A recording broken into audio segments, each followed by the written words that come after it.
Hello and welcome to the Community Voice. I'm Fara Sax. From Havana to Miami, by way of century of Sephardic tradition, award-winning singer Susana Behar transforms her family's stories into living music filled with passion, memory, and soul.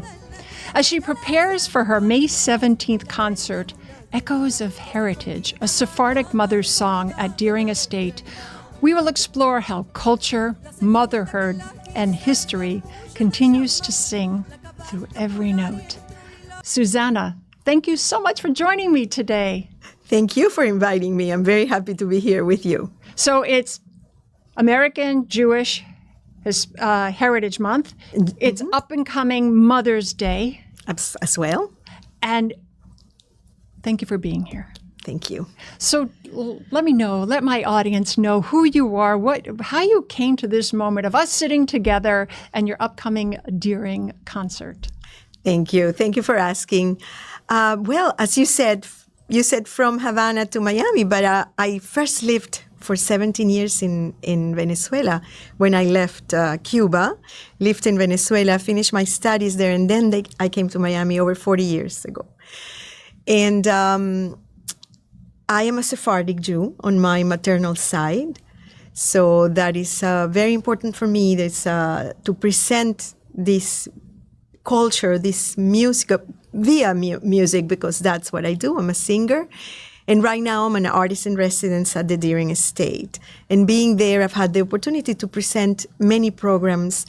And every year we celebrate Mother's Day with a concert where I concentrate in female composers and iconic interpreters from around the world. But this year, I decided to celebrate both things, Mother's Month and Jewish American Heritage Month, in honor of my maternal side, Jewish Sephardic. So we will have a Sephardic music concert on the 17th of May.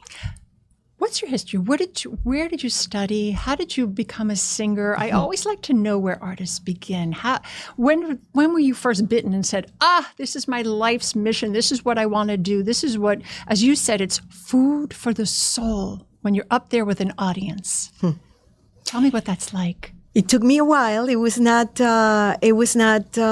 such a straight road. I really am a biologist by training. Biologist.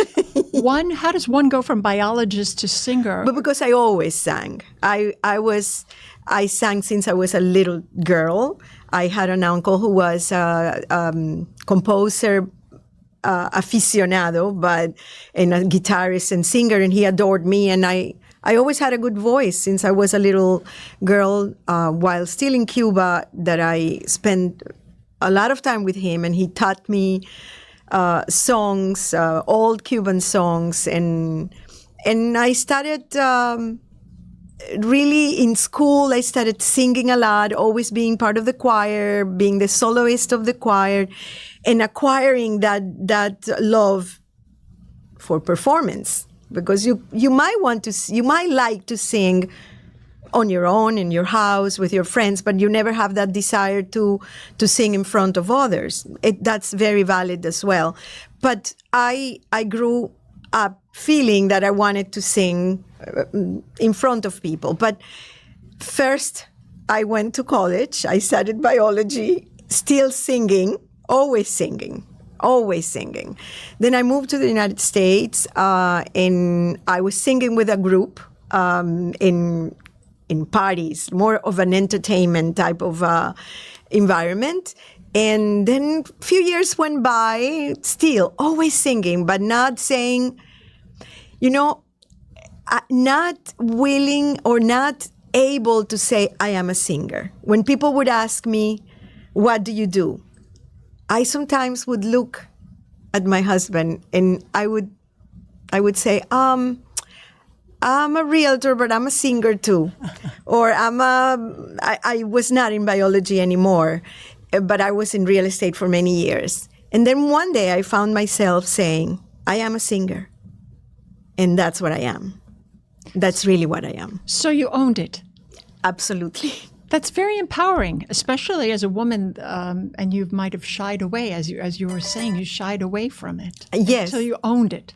Yes, because I didn't come from an environment where that was, and also it's another time. And for my mother, it was very important that I went to college and that I got a career and all of that. And you can sing if you want later. You know, it was nothing that she would say, oh, yeah, go for it. No. So maybe I was not strong enough to say, well, this is what I want. Or maybe I didn't want it that much at the time. You don't know. You grow and you change and you evolved. When was that morph? When did you morph? What age were you? Last week? No, but I think when I really said, this is what I want to do, it's now or never. How old were you? I was 50. 50. It's never too late. Don't ask me how long ago it was. No, but it doesn't matter. It's just that you, and later in your journey, you discovered that ownership. Actually, I shouldn't say that. I was maybe early 40s when I really started doing it more. And I started getting into Sephardic music, like with more intention. But I think when I said, this is it and I'm not going to work in anything else, I'm going to do only music, I think I was 50, yeah. So why did you focus on Sephardic music, your heritage, your Hispanic heritage, Cuban heritage, your roots in Venezuela growing up? Why Sephardic music and women? It seems like this is a theme for you. Yeah. I was interviewed recently, and they asked me that, and I said it was not a difficult decision. It was a very natural decision because it's my essence. And when I've always, in my family, my grandmother sang a little bit Sephardic songs, and my mother and my aunts would sing in Ladino. So I already, of course, had this inside of me. But then I started researching further, and I realized that it was beautiful and that it really resonated with me, and I wanted to do it. Women, as you mentioned, were the main carriers of this, like in many musical traditions and in many traditions in general, but women were very instrumental in passing this from generation to generation. We have to. It's very easy to see that a woman, moreover before, spent a lot of time at home in chores, in taking care of the children, in working in the field. I'm talking about last week. Yeah. So what better way to accompany yourself and accompany other women that are with you than song? And to put your children to sleep, what we all do, we sing to them. And many of the Sephardic romances are very long and can definitely put a child in a calm setting and put them to sleep. They're telling stories. All these songs are telling stories. So it's perfect for that. So women are, like I said, were a very important part of this transmission from generation to generation. Some of the inspiration, I get this feeling that it was from your mother, that she was a very important, strong figure in your... You are very sensitive. I've been told. But that it was very important. Did she get to see this? Did she get to see this side of you as a singer? No. Very little of it. No. When I really, she saw me singing on stage many times, but not, she didn't see me dedicated yet to Sephardic music in particular. She didn't see me in big stages. She didn't see me at the Kennedy Center or the Library of Congress when I have been in the past 2 years, or all the beautiful concerts that we have put together at the Deering Estate, and national stages in festivals and some international stages as well. No, she didn't get to see me. Well, I have this feeling that she's watching. We talked about this right now. Don't talk to me about that. But she's here with us, and my mom, who is dealing with some stuff also. It's really an amazing to have that women energy and to have that mother that helped you, that elevated you, that lifted you up. And my mother was a very strong woman. I left Cuba alone with my mother. My father and brother unfortunately had to stay behind, and we were separated 15 years. So my mother was really my rock. She was your mother and your father. And my brother. And your brother. She was everything for many years when I was growing up. So, and maybe that's why when she said, please don't go into this right now, first go to college and study, maybe that played maybe I couldn't be so strong to say no. I think it's our mothers want to protect us. Our Yes. parents want to protect us. So they want you to go maybe the safe route. Probably. I always say it's unjust, unfair, I should say, unjust, we'd say in Spanish, unfair to judge our parents so harshly like some people do, because we have to, in general, of course there are exceptions to that, but in general, they have your better, how do you say, They have your back. they have your back, and they want the best for you. And sometimes at that moment you don't see it. Mm-hmm. So I try not to judge my parents. Absolutely not. Yeah. And let's get back to the echoes of heritage and Sephardic Mother's Song. What emotional and cultural themes inspired this program? Well, first I wanted to honor her. As I said, we always do this Mother's Day concert at the Deering. I'm going to put this on the floor. Sure. Thank you, Priscilla, for handing us. Thank you. We have been doing, since I've been artist in residence for the past 3 years, this is my 4th year, we have been doing a Mother's Day concert. So this year, because I've been going to celebrate Jewish American Heritage Month in other stages, I thought I would like to celebrate Jewish American Heritage Month in this stage that has been my home for the past 3 years. How can we do that? And then I immediately realized, my maternal side is my Sephardic side, my Jewish side. And why not take this opportunity to show the beauty of this repertoire at the same time that I'm honoring my mother, and with that, all mothers. And it seems like just a serendipitous perfect time. Yes, it is. Sephardic music, it seems to carry down stories passed down from generation to generation. How does this repertoire connect with your past through lineage and personal identity? Talk to me a little bit about that so our audience understands what makes you tick.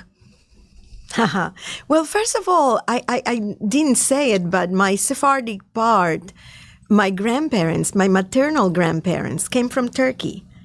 Turkey was part of the Ottoman Empire until the beginning of the last century. And the Ottoman Empire, I'm going backwards, was a very important refuge for the Jewish people when they were expelled from the Iberian Peninsula in 1492. So the Ladino, the language in which these songs are sung, really developed in those 500 years, 500 plus now, 500 years of Jewish life in the Ottoman Empire. The language came with the Jews from the Iberian Peninsula in the form of many of the different languages present, like Aragonese and Catalan and which all of those languages, or some of those languages still exist, others evolve into what is, well, Castilian existed as well, in what we call Spanish. We just call it Spanish. But with the Jews, these languages sort of left Spain as a melange. And then when they got to these lands where they lived for so many centuries, the languages evolved also, taking many words from the local languages. So first of all, Ladino, the fact that the songs are sung in Ladino is a very strong connection to centuries past. My grandparents from Turkey came to Cuba and continued speaking Ladino, but of course, with the closeness of Ladino to Spanish, it was probably lost. I always say that the Ladino speakers that emigrated to non-Spanish speaking countries kept the Ladino more present. But the ones that went to Spanish speaking lands after leaving the Ottoman Empire, or Turkey, Greece, Bulgaria, it was easy for them to go into Spanish, and I think we lost a lot in those transitions. So my connection is direct, very direct, with my maternal side. And like I said, my mother and her aunts, I lost my grandparents very young, when I was very young, unfortunately. But my mother and her sisters and brother, they kept the language, not as an everyday, but as I don't know what the word would be. So it was basically you passing it down from generation to generation. So there is a preservation. There is a preservation. Of a heritage, of a roots. Absolutely. And it's not only in the language, it's also in what we eat and how our religion's manifestations are. And even, as you might know, even in the synagogue, the sounds of a Sephardic synagogue and an Ashkenazi synagogue are completely different. Why? Because they have been influenced over the years, over the centuries, by the lands where they have been living. That's the beauty of traditions also. They evolve because they take from wherever they are. As an artist, how do you keep relevant to the music and the roots and the heritage of your family, your maternal family, to bringing it to an audience such as Deering Estate, which is May 17th, is going to be an extraordinary concert, and I advise you all to go and visit. And throughout this interview, you've seen how to get tickets, so please feel free and join, because it's going to be the beautiful setting, the beautiful venue of Deering, and your magnificent voice. Thank you. How do you preserve that and continue your relevancy as an artist while attracting an audience? It is challenging. You cannot, if you listen to, there are a lot of works by musicologists that over the years have recorded informants that sing these songs the way they learned them from their mothers and grandmothers. And I'm telling you, when they were recorded, they themselves were grandmothers already. So I try to listen to them and try to get that feeling of the way they sang. I cannot sound like them. I can't.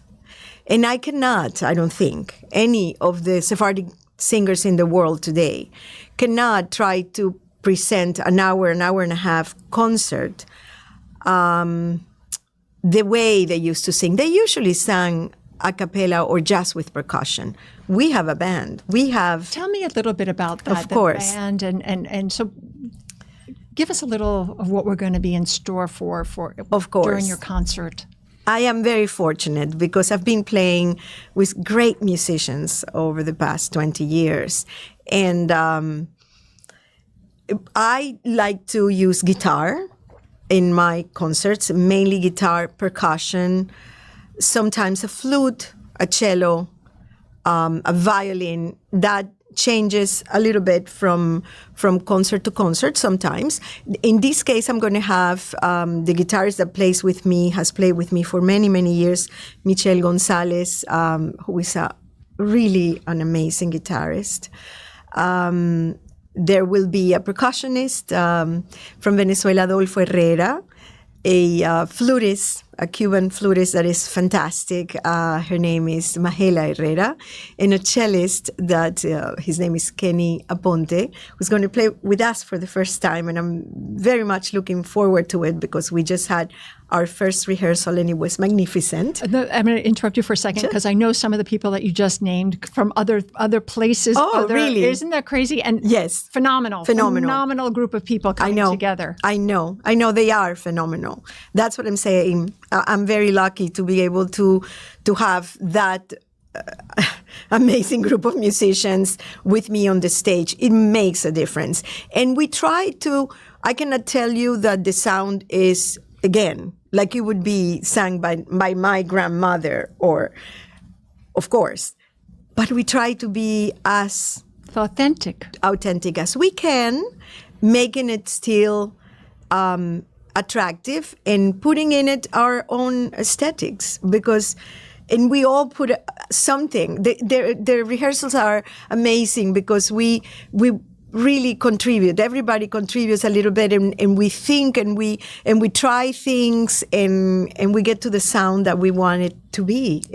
It's a beautiful process. And not only a beautiful process, what a beautiful location. Yes. The Charles Deering Estate and the venue, the history, the travel, the genealogy of what happened and how he was such a pioneer for our community. What is that like to be in this rich environment? Not only your own history, but within the confines of this beautiful, beautiful, eye-lifting, exciting venue. Inspiring. Yeah. Very inspiring. Very inspiring. And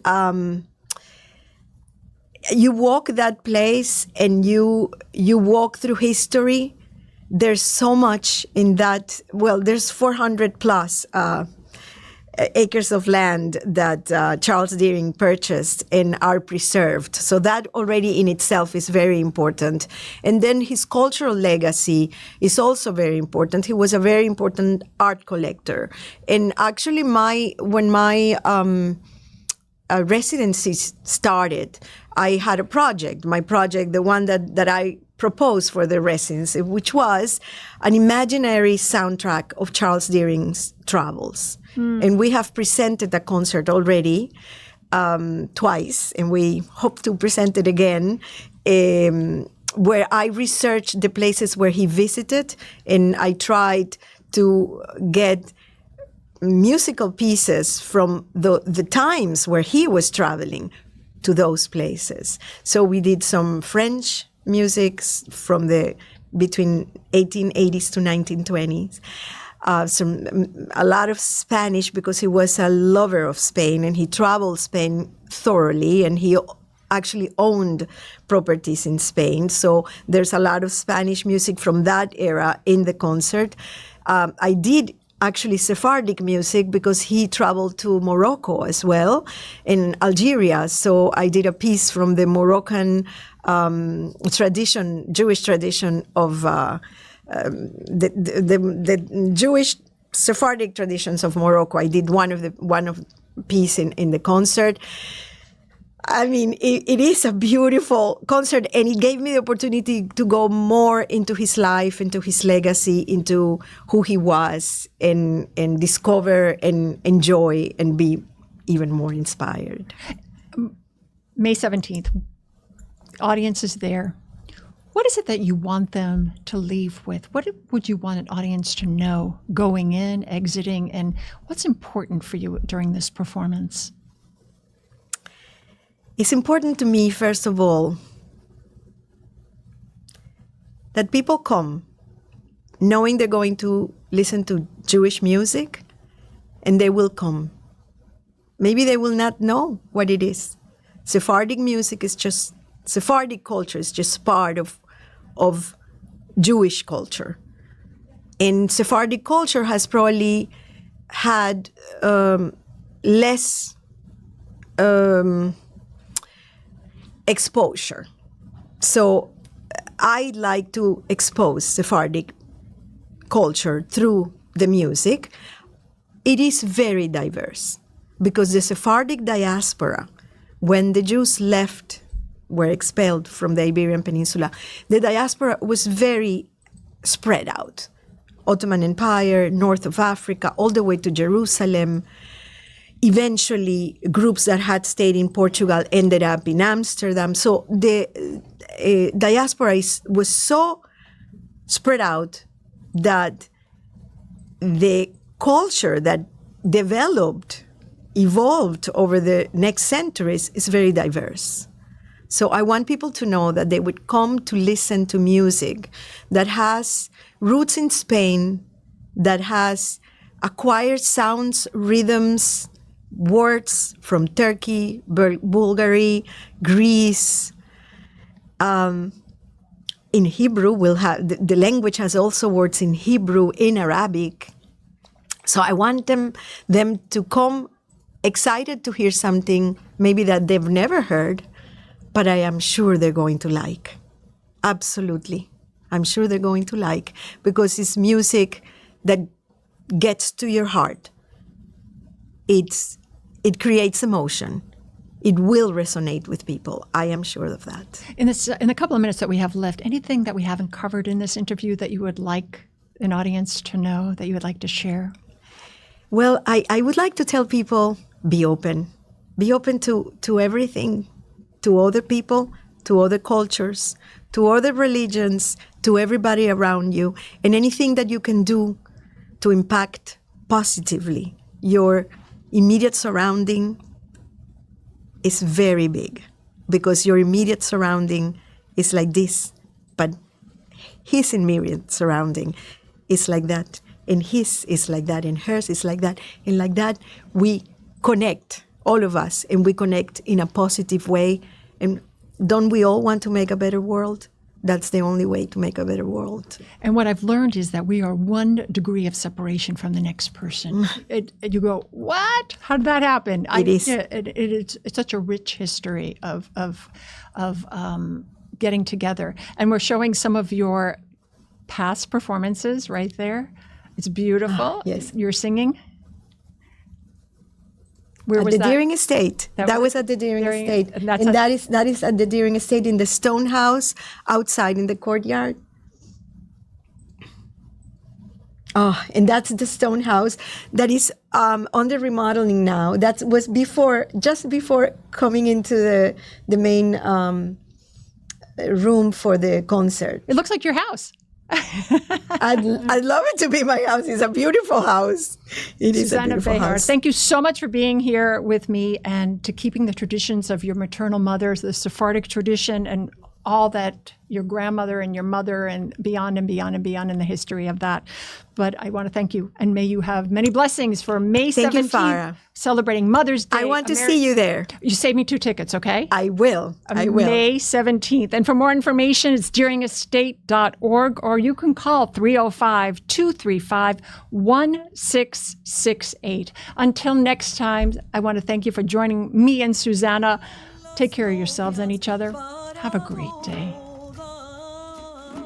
Para bodas las mis señoras, estas y otras. La la la la la la la.